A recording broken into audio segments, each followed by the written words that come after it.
का हो? अरे बाप रे, इतना गर्मी लगत बा पूरा शरीरिये पक गइल बा।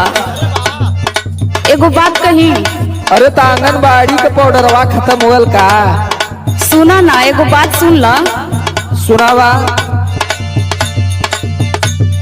सूट सलवार रजाऊ साड़ी चुभेला कमरिया में।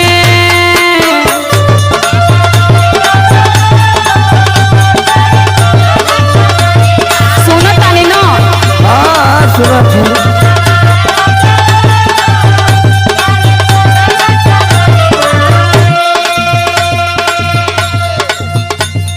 सूट सलवार रजाऊ साड़ी चुभेला कमरिया में। लेला में कसी मजा दी गरमिया में।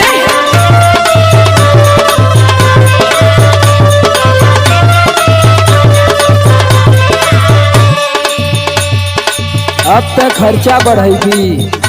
अब का करी, हम तो परेशान बाड़े ना। तोरो नया नया जौन डिमांड है ना, ये हमके पूरा रिमांड पे ले ले।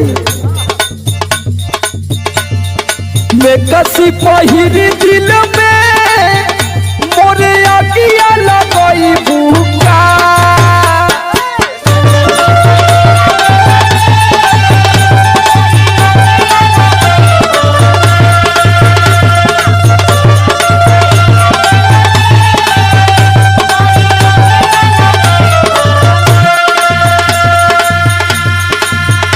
और मैं कसी पहिरी दिल में मोरे आगिया लगई भूखा।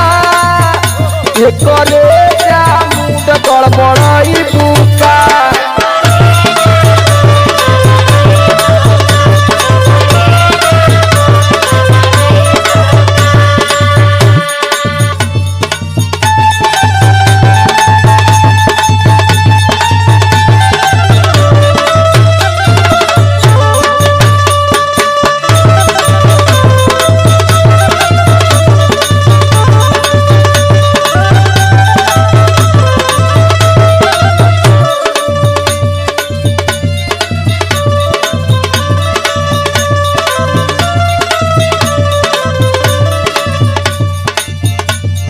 देखा, हम परेशान बानी तबे न कहता नहीं। झूठों को थोड़ो खर्चा करवाई तोहार।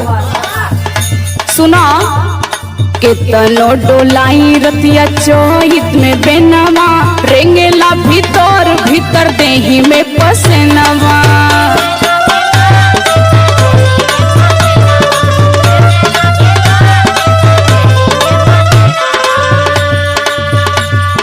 केतनो डोलाई रतिया चोहित में बेनवा। रेंगेला भीतर भीतर देही में पसेनवा। मन करे फेंक दी बलान साड़ी देही से मरमिया में।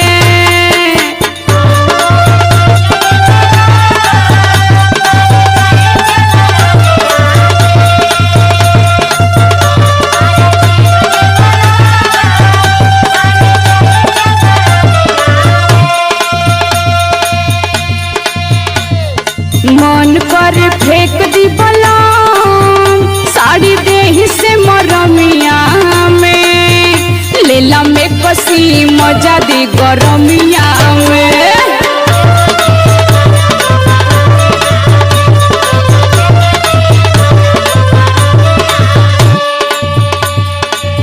अरे सुनीला के मैक्सी बड़ा महंगा मिलल रे पगली। अरे ज्यादा महंगा ना होला हो। अरे कुल देखिला कि लेके आवे नहीं, बड़ा महंगा बताओ नहीं के कपारे लादी सब लोग। नहीं नहीं, जाके देखा तब ना। सुना, हम उपाय बतावत थी। बतावा एक्सी मैक्सी ना लेवे कोई, ठीक है ना? बतावा बतावा। काहे ना फूकी धन तोहा के गरमिया। कबहू कुलार में ना डाले लुकनिया। ये उपाय रहलो।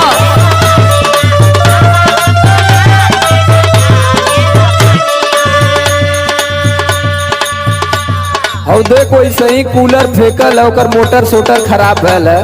अरे वो पुरान हो। कुल चीज तो के नया चाहिए। सुन जितना कहती उतना सुन। सुनावा। काहे ना फूकी धन तोहर के गरमिया, कबहू कुलार में न डाले लुपनिया। समर आलोक के गोरी अब तू ही पढ़ाई बुका।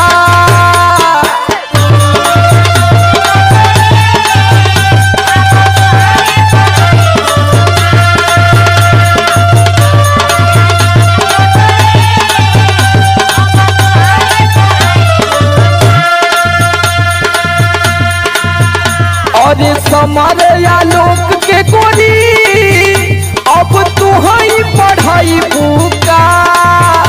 एकरे जाहो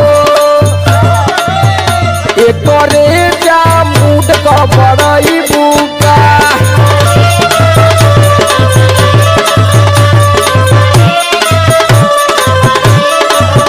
लेला में कसी मजा दी गरमी